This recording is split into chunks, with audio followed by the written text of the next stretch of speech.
Anyone who has been on the internet long enough knows that there are some things you're just not allowed to do. And in general, a lot of them are intuitive. As a rule of thumb, if you can't do it in real life, it's probably legal on the internet as well.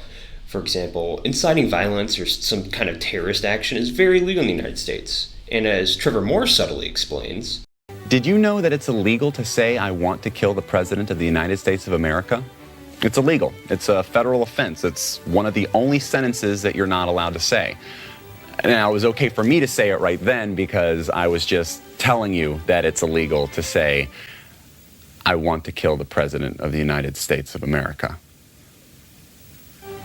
I'm not actually saying it. I'm just letting you know that it's illegal to say that. It's kind of like a public service. I'm letting you know so that you don't accidentally go out and say something like that. Especially plotting to kill the president. Unless, of course, the government does it. Posting instructions on how to create weapons or illegal substances is just as illegal as in real life. There's no surprise there. And possession of child pornography in the physical medium is just as disgusting as it is digitally. More intricate crimes, such as piracy or fraud, still hold up. Piracy is illegal acquisition or distribution of something you don't have the rights to. And fraud is usually stealing from people. But not everything is this simple. Not everything is as easy in real life as it is on the internet, and this includes prosecution for these crimes. In a more abstract case, your IP address is essentially your passport to online access. Nearly every site you go to checks and tracks your IP address when you load the page. But it can also be a large, flashing arrow directing the devious inhabitants of the internet to where you live in the real world. While posting others' private information online is a crime, it is one that frequently tends to go unpunished. Additionally, it is currently not illegal to grab someone's IP, and there's very little that you can do if it happens to you.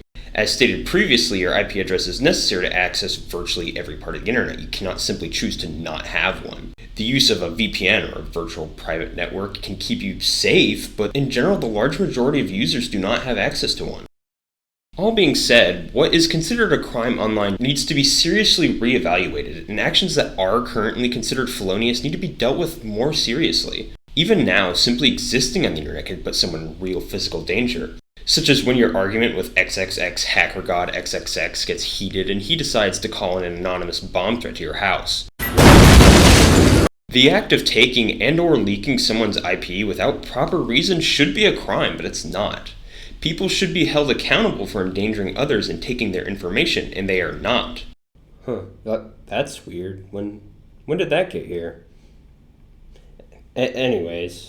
There should be a way to enforce greater accountability that does not require thorough invasion of our privacy. Rather than constant government surveillance of online activity, there are changes in other areas that should be made to allow internet criminals to be more effectively prosecuted. To illustrate exactly how extreme these cases of online crime being dismissed are, observe this anecdote. In April of 2020, iFunny user Alex the Bodacious posted this image, a rage comic face with the text, "Should I kill Joe Biden?" Following this, Alex was actually investigated due to suspicion of plotting to kill the president. However, he would not even be charged for it. Instead, he was only prosecuted for other crimes like possession of child pornography. Biden's home, according to these court documents. Ultimately, though, he's not been charged with any of this. He's only facing 3 federal counts related to child pornography. There's no explanation from the U.S. Attorney's Office in the Middle District as to why he's not been charged with these other offenses federally. The situation proves that while what you do online can lead to your arrest, there is still so much difficulty in getting those charges to stick, even if you are caught. If we can't even convict people for trying and openly admitting to wanting to kill the President of the United States, it's unfathomable how much people online could get away with things that are explicitly illegal. One of the major impediments to the punishment of online crime is not online at all, it's in the courtroom. In fact, it's so difficult to prove the legitimacy of online crimes in court that someone had to write a book about it. Taji Shipley's Investigating Online Crimes, an Introduction to Solving Crimes in Cyberspace, includes a lot of useful information regarding how crimes are investigated, how evidence is gathered, and how it holds up in court. Like how damning evidence that is sourced from the internet or online can be thrown out because its authenticity cannot be proven. Because information on the internet is transient and constantly being altered and changed, it's hard to prove definitively that the collective evidence, 1, is not fabricated, and 2, has not been altered since it was collected.